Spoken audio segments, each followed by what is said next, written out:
ان المنافقین یخادعون اللہ وهو خادعهم واذا قاموا الى الصلاة قاموا کسالى یراؤون الناس ولا یذکرون اللہ الا قلیلا مذبذبین بین ذلک لا الہ ہؤلاء ولا الہ ہؤلاء ومن یضلل اللہ فلن تجد له سبیلا یا ایھا الذین آمنوا لا تتخذوا الکافرین اولیاء من دون المؤمنین اتریدون ان تجعلوا للہ علیکم سلطانا مبینا ان المنافقین فی الدرک الاسفل من النار ولن تجد لهم نصیرا الا الذین تابوا واصلحوا واعتصموا باللہ واخلصوا دینہم للہ فاولئک مع المؤمنین وسوف یؤتی اللہ المؤمنین اجرا عظیما ما یفعل اللہ بعذابکم ان شکرتم وآمنتم وکان اللہ شاکرا علیما صدق اللہ مولانا العظیم۔ سورہ نساء کے یہ 21ویں رکوع کی ابتدائی آیات ہیں اور انہی آیات پر یہ 5واں پارہ بھی مکمل ہو رہا ہے۔ منافقین کے حوالے سے اللہ تعالیٰ نے یہاں اہل ایمان کو ان کی کیفیت وعدے کی ہے۔ منافق نفق سے بنا ہے۔ نفق عربی زبان میں سرنگ کو کہتے ہیں، یعنی کسی پہاڑ میں جو راستہ بنایا جاتا ہے، ایک طرف سے داخل ہوتے ہیں دوسری طرف نکل جاتے ہیں، تو اسی سے یہ لفظ ہے منافق۔ فرمایا ان المنافقین یخادعون اللہ، منافق در حقیقت اللہ کو دھوکہ دیتے ہیں۔ اب دیکھیں، جو اللہ کو دھوکہ دے گا تو اللہ تو دھوکے میں آنے والا نہیں ہے، تو حقیقت میں وہ کیا ہے؟ اپنے آپ کو ہی دھوکہ دے رہا ہے۔ تو فرمایا وَهُوَ خَادِعُهُمْ، جبکہ اللہ نے بھی ان کو دھوکے میں ڈال دیا ہے۔ یعنی جس چیز کی طرف انسان مائل ہوتا ہے، اللہ اسی طرف اس کی رسی دراز کرتا ہے اور اسی طرف اسے چلنے کی توفیق دیتا ہے۔ اور ان کی کیفیت یہ ہے کہ وَإِذَا قَامُوا إِلَى الصَّلَاةِ، کہ جب یہ نماز کے لیے اٹھتے ہیں قاموا کسالى، تو بہت گھبراتے ہوئے، سستی کے ساتھ، کسمساتے ہوئے کھڑے ہوتے ہیں نماز کے لیے۔ یعنی ان کے لیے بہت مشکل ہے یہ مرحلہ، جبکہ مومن تو نماز کے لیے انتظار میں رہتا ہے اور جیسے ہی اعلان ہوتا ہے، اذان ہوتی ہے، وہ اپنے کام چھوڑ کر چل پڑتا ہے۔ لیکن ان کے لیے بڑا گراں گزرتا ہے یہ مرحلہ اور یہ سوچتے ہیں کہ کاش یہ نہ ہی ہوتا۔ تو فرمایا کہ جب یہ نماز کے لیے اٹھتے ہیں تو بہت کسمساتے ہوئے اٹھتے ہیں۔ یراؤن الناس، لوگوں کو دکھاوا کرتے ہیں، ولا یذکرون اللہ الا قلیلا، اور اللہ کو کم ہی یاد کرتے ہیں۔ یعنی یہ کیفیت ہے ان کی کہ یہ نماز ایسی چیز تھی نبی کریم صلی اللہ علیہ وسلم کے دور میں کہ کوئی شخص مومن شمار ہوتا ہی نہیں تھا جب تک وہ 5 وقت اللہ کے گھر میں حاضر نہ ہو، اور جو اس سے دور رہتے تھے ان کے بارے میں یہ سمجھا جاتا تھا کہ یہ مسلمان نہیں ہے۔ تو منافقوں کو بھی اپنا نفاق چھپانے کے لیے مسجد نبوی میں آنا پڑتا تھا نماز کی ادائیگی کے لیے، لیکن ان کا رویہ جو ہے وہ ظاہر کرتا تھا کہ یہ حقیقت میں نماز کو قبول نہیں کر رہے۔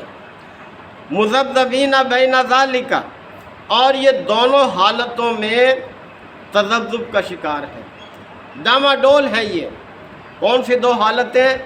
ایمان اور کفر، دونوں حالتوں میں یہ شک میں پڑے ہوئے ہیں، مذبذب ہیں یہ۔ لا الہ ہؤلاء، نہ پوری طرح سے اس طرف ہیں، ولا الہ ہؤلاء، نہ ہی پوری طرح دوسری طرف۔ یعنی یہ کیفیت ہے ان کی۔ وَمَن يُضْلِلِ اللَّهُ فَلَن تَجِدَ لَهُ سَبِيلًا، اور اللہ جسے گمراہی میں پھینک دے تو تم اس کے لیے کوئی راستہ نہیں پاؤ گے۔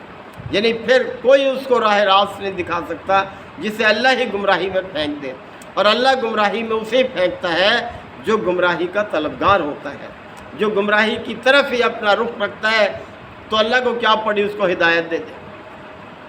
یا ایھا الذین آمنوا، اے لوگو جو ایمان لائے ہوں۔ اب اہل ایمان کو خطاب کیا ہے، لا تتخذوا الکافرین اولیاء من دون المؤمنین، کہ تم مومنوں کو چھوڑ کر کافروں کو اپنا ساتھی اپنا رفیق نہ بناؤ، کیونکہ انسان پہچانا جاتا ہے اپنی صحبت سے۔ وہ انگریزی کی بڑی مشہور وہ کہاوت ہے کہ a man is known by the company he keeps, کہ آدمی اپنی صحبت سے ہی پہچانا جاتا ہے جس صحبت میں وہ رہتا ہے، اور صحبت کا انسان کے رویے پر بڑا اثر ہوتا ہے۔ اچھے نیک لوگوں کی صحبت میں رہے گا تو ویسا ہی رویہ اختیار کرے گا، اور جب برے لوگوں کی صحبت میں رہے گا تو وہی رویہ وہ اختیار کرے گا۔ تو اس لیے فرمایا کہ ایمان والو، تم ایمان والوں کو چھوڑ کر کافروں کو اپنا رفیق نہ بناؤ۔ اتریدون ان تجلوا للہ علیکم سلطانا مبینہ، کیا تم یہ چاہتے ہو؟ مومنوں کو کہا جا رہا ہے، کیا تم یہ چاہتے ہو کہ اللہ کو اپنے خلاف صریح حجت دے دو، یعنی خود ہی ثبوت مہیا کر دو اللہ کے سامنے اپنے قصور کا؟ تو اس چیز سے اپنے آپ کو بچاؤ۔ ان المنافقین فی الدرک اسفل من النار، اور منافق تو دوزخ کے سب سے نچلے طبقے میں ہوں گے، یعنی ان کا جرم ایسا ہے کہ یہ دوزخ کے بھی سب سے نچلے درجے میں رکھے جائیں گے۔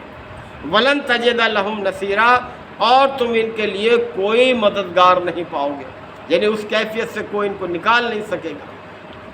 الا الذین تابوا، ہاں اب دیکھیں اللہ تعالیٰ نے ایک راستہ رکھا ہے، اگر ایک شخص غلط راستے پر ہے تو صحیح راستے پر آنے کے لیے بھی ایک صورتحال رکھی ہے۔ وہ کیا ہے؟ وہ فرمائی الا الذین تابوا، ہاں جو لوگ توبہ کر لیں، اپنے رویے سے باز آ جائیں، وَأَصْلَحُوا، اور اپنی اصلاح کر لیں، وَاعْتَصَمُوا بِاللَّهِ، اور اللہ کا دامن تھام لیں، وَأَخْلَصُوا دِينَهُمْ لِلَّهِ، اور اپنے دین کو اللہ کے لیے خالص کر لیں۔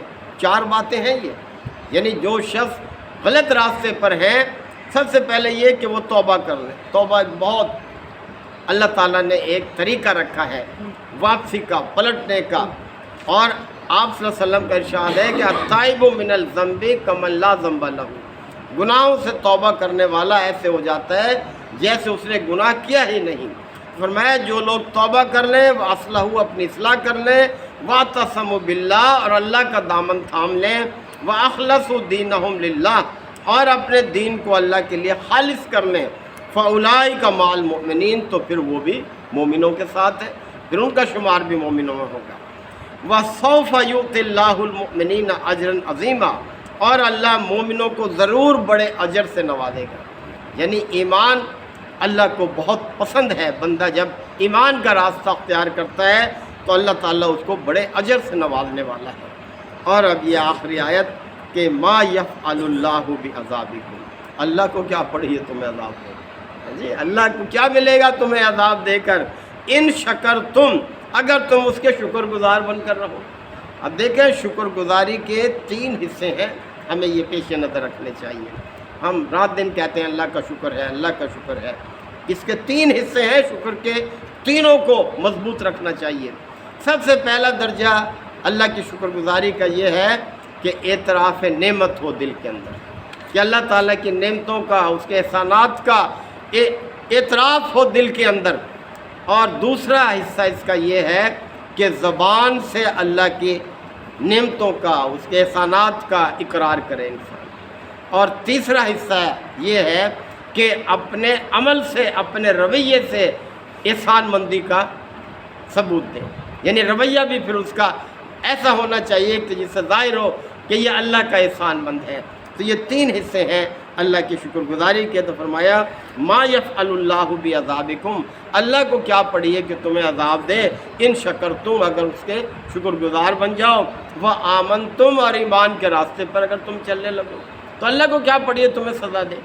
وکان اللہ شاکرا علیما، اور اللہ تعالیٰ بہت قدردان ہے اور ہر عمل کو جانتا ہے، اپنے بندے کے ہر عمل سے واقف ہے، پوشیدہ نہیں ہے۔ اللہ اپنے بندے کے اعمال کو قدر کی نگاہ سے دیکھتا ہے اور بڑے اجر سے نوازنے والا ہے۔ تو یہی رویہ ہمارا ہونا چاہیے کہ ہم اللہ کے شکر گزار بن کر رہیں۔ کتنی نعمتیں ہیں، اتنی نعمتیں ہیں، اللہ تعالیٰ نے دعویٰ فرمایا کہ تم گن نہیں سکتے، کہ وَإِن تَعُدُّوا نِعْمَتَ اللَّهِ لَا تُحْصُوهَا، اگر تم اللہ کی نعمتوں کو شمار کرنے لگو تو گن بھی نہیں سکتے۔ اس لیے ہمیں اللہ کا شکر گزار بن کر رہنا چاہیے. اللہ تعالیٰ عمل کی توفیق عطا فرمائے. وآخر دعوانا الحمد للہ وکفیٰ وسلام علی عبادہ الذین اصطفیٰ. ربنا آتنا فی الدنیا حسنہ وفی الآخرۃ حسنہ وقنا عذاب النار وادخلنا الجنۃ مع الابرار یا عزیز یا غفار یا رب العالمین. اللہم انک عفو کریم تحب العفو فاعف عنا. اللہم من احییتہ منا فاحیہ علی الاسلام ومن توفیتہ منا فتوفہ علی الایمان. یا شافی الامراض اشف مرضانا و مرضى المسلمین. یا قاضی الحاجات اقض حاجاتنا و حاجات المسلمین. اللہم اعز الاسلام والمسلمین. ربنا تقبل منا انک انت السمیع العلیم وتب علینا انک انت التواب الرحیم. صلی اللہ تعالی علی خیر خلقہ محمد و آلہ و صحبہ اجمعین.